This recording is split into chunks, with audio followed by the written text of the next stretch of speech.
Okay, hello, this is for the advocates of intelligent design. Why do we have toes? Here's what I mean. Let us assume that the entire human body is a result of a goal-oriented design of a supreme and highly competent intelligence. Then there ought to be a useful reason for having distinct digits on our feet. I mean, having distinct digits on our hands is very useful, and not just for handling tools and weapons. We also use them for communication, especially when we just can't find the right words. Fingers are great, but toes? Sure, we use the support of the big toe for walking.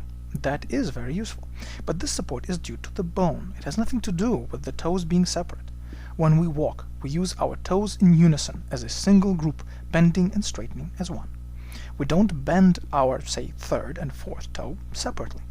Even when we curve our toes on weird surfaces for extra grip, we don't flex them individually. And we don't grab anything using our feet. For that, we use our hands. Might our toes be useful on trees? Perhaps. They are to some extent. Maybe. But we are not tree dwellers. They are. We swim and spend time near water a lot more than climbing trees. So it would make more sense to fuse our toes together. Consider this. If the placement of our toes is a feature of an optimal design, then why not design our shoes and socks as gloves in order to accommodate each digit? Why do we ignore this optimal design and effectively fuse them with external skin called leather?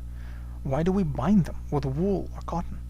This isn't just some recent fad, too. It's the basic design of our footwear that dates back to prehistory. Why would people living for thousands of years, often in inhospitable environments, design shoes that would turn against their optimal design?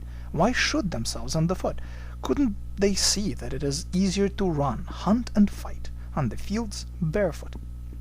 Or maybe they got it right. And the fusing of our toes by socks and shoes is a good, efficient thing, and the supreme intelligence that designed us was simply careless, or maybe made a mistake. Sadly, this would mean that the designer is at least somewhat incompetent. Finally, consider this alternative. What if humans, along with other apes, share common ancestors that lived among trees? In that environment, digits on every limb is a very useful thing. This would imply that we have simply inherited a trait that was once useful to them. Over time, as our ancestors became increasingly land-dwelling, their legs and arms took on increasingly distinct roles. And so toes changed to accommodate walking. While we haven't lost them, and may never lose them completely, they gradually shrunk, and simply don't get in our way anymore. Our toes are still here, reminding us, in their uselessness, about our deep ancestral past.